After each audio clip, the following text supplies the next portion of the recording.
मस्जिद में घुसकर चुन चुन कर देंगे, लोगों को तिरछी नजर से देखेगा, वो फिर अपने अब्बा का चेहरा भी नहीं देख पाएगा। मस्जिद में घुसूंगा, चुन चुन के मारूंगा। अरे भाई, चुन चुन के मारा तो हम लोग क्या तेरे को पागल पागल दिखते हैं? हम लोग के हाथ में चूड़ियां पहन के तो नहीं बैठे हैं ना। ठीक है, आजा, जो मस्जिद में बोलता है मैं बैठा हूँ, आएगा तो दो टांग पे, लेकिन यकीन है मुझे बेटा, तू जाएगा तो स्ट्रेचर के ऊपर। महाराष्ट्र के मुसलमानों को कहूंगा कि हम सभी मुसलमानों के खिलाफ नहीं हैं। बस हवा निकल गई। और अगर कोई ओवैसी की जुबान कर लाएगा तो मैं इनाम दूंगा। ये सब गंदी नाली के कीड़े हैं। कुछ गलत नहीं, सब सही है। तो हमारा देश हिंदू राष्ट्र ही है।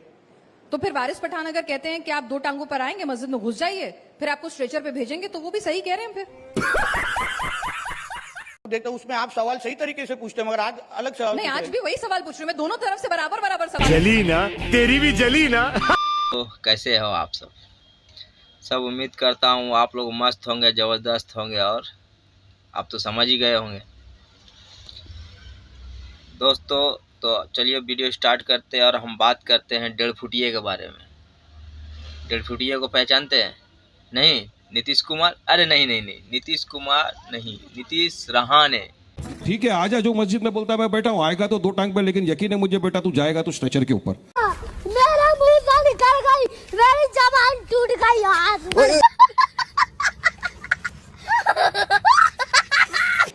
जो हिंदुओं को तिरछी नजर से देखेगा, वो फिर अपने अब्बा का चेहरा भी नहीं देख पाएगा। और अगर कोई ओवैसी की जुबान काट कर लाएगा तो मैं इनाम दूंगा। कुछ गलत नहीं, सब सही है। तू बोल रहे नारियल की शक्ल के, तेरी मुंह देखो, इतना सा बाल देखो इसकी, इससे बड़े बड़े तो भेड़ के तो हमारे झाटे। भी कर सकते हैं, कोई डर वर नहीं है आपको? किस चीज का डर? मतलब हिंदू राष्ट्र हो गया देश, हिंदू राष्ट्र ही है। अरे मैं गाली नहीं दे सकता। नहीं, गाली नहीं देना। अब फैमिली देखती है, वरना मैं ऐसे गाली दूं, ऐसे गाली दूं ना, जिंदगी भर याद रखें। हिंदू राष्ट्र ही है। तो फिर वारिस पठान अगर कहते हैं कि आप दो टांगों पर आएंगे, मस्जिद में घुस जाइए, फिर आपको स्ट्रेचर पे भेजेंगे, तो वो भी सही कह रहे हैं। फिर मस्जिद में घुसूंगा, चुन चुन के मारूंगा। अरे भाई, चुन चुन के मारेगा तो हम लोग क्या तेरे को पागल पागल दिखते हैं? हम लोग के हाथ में चूड़ियां पहन के तो नहीं बैठे हैं ना। ठीक है, आजा, जो मस्जिद में बोलता है मैं बैठा हूँ, आएगा तो दो टांग पे, लेकिन यकीन है मुझे बेटा, तू जाएगा तो स्ट्रेचर के ऊपर।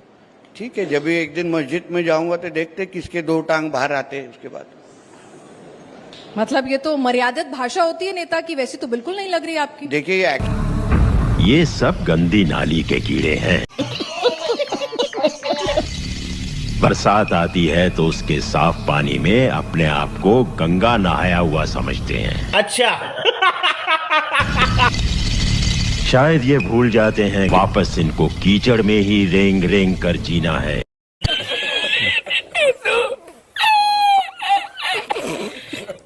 देखिए, ये एक्शन टू रिएक्शन है। मुसलमान डरता किसी के बाप से नहीं, मैं आपको डायरेक्ट बात बता रहा हूँ। बात तो सही है।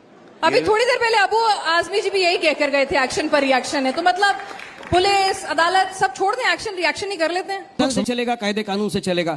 अब अगर कायदा कानून मुफ्ती सलमान अजहरी के लिए है कि जिन्होंने एक अशार पढ़ा, किसी को कुछ बोला भी नहीं, उनको उठा के आपने सीधा जेल में डाल दिया। अगर आप हमारे त्योहारों को हमको मनाने देंगे नहीं, हमारे गणेश चतुर्थी के मिरोनूक या प्रोसेशन पे अगर आप पथराव करेंगे, हमारी मूर्तियां तोड़ेंगे। अरे झूठ बोल रहा है, ये झूठ बोल रहा है। एक भी जो ईद की और जो मुहर्रम की जुलूस निकलती है, कभी आपने किसी भी हिंदू को उस तरफ गंदी नजर से देखते हुए देखा है क्या? कभी उसके ऊपर कभी पथराव का एक भी इंसिडेंट आपने इंडिया टीवी पे चलाया है क्या? तो अब देख लीजिए कौन पत्थर चला रहे हैं किसके ऊपर।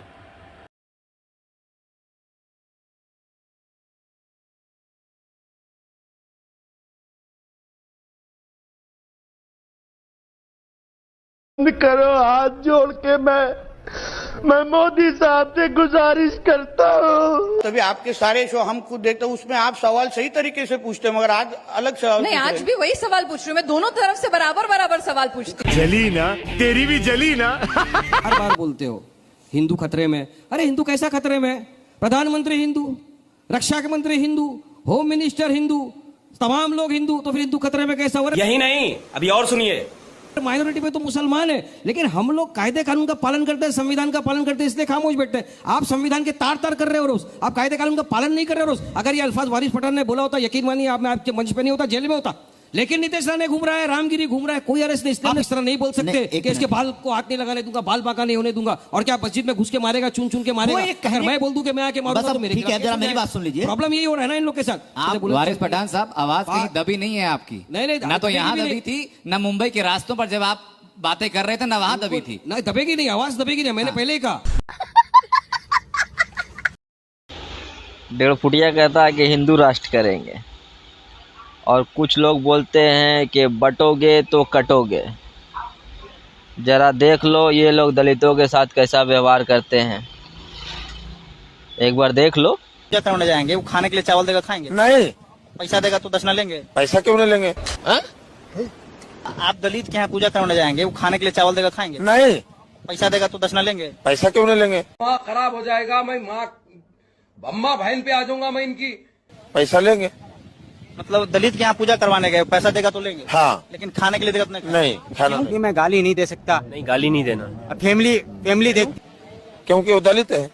दलित है तो खाने में क्या दिक्कत? नहीं, उसका छुआ हुआ नहीं खाएंगे। तो जीतन राम मांझी कैसे सब पंडित जी दौड़ के गए थे चूड़ा और चावल खाने? कौन खाने गया? जो खाने गया सो के खाने गया। हाँ। दलित के आप लोग नहीं खाइएगा? अभी बाजी को जरा देख लो। कोई बात नहीं, हम तो हैं। कहा जी आजकल नहीं दिख रहे? वो हमारी ननन की तबीयत खराब थी ना, तो गांव को जाके आई। रमजान के ईद के वक्त पे मैं उनको ईद मुबारक कहती हूँ। अच्छा, ठीक है। और हमारे सारे मुसलमान भाई बहनों को और महिलाओं को कहना चाहती हूँ कि अब की बार रमजान आपके सारे घरों में एक ऐसा उजाला लेके आना चाहिए, ऐसा परिवर्तन। कोई बात नहीं, हम तो हैं। कहा जी आजकल नहीं दिख रहे? वो हमारी ननन की तबीयत खराब थी ना, तो गांव को जाके आई। रमजान के ईद के वक्त पे मैं उनको ईद मुबारक कहती हूँ। अच्छा, ठीक है। और हमारे सारे मुसलमान भाई बहनों को और महिलाओं को कहना चाहती हूँ कि अब की बार रमजान आपके सारे घरों में एक ऐसा उजाला लेके आना चाहिए, ऐसा परिवर्तन।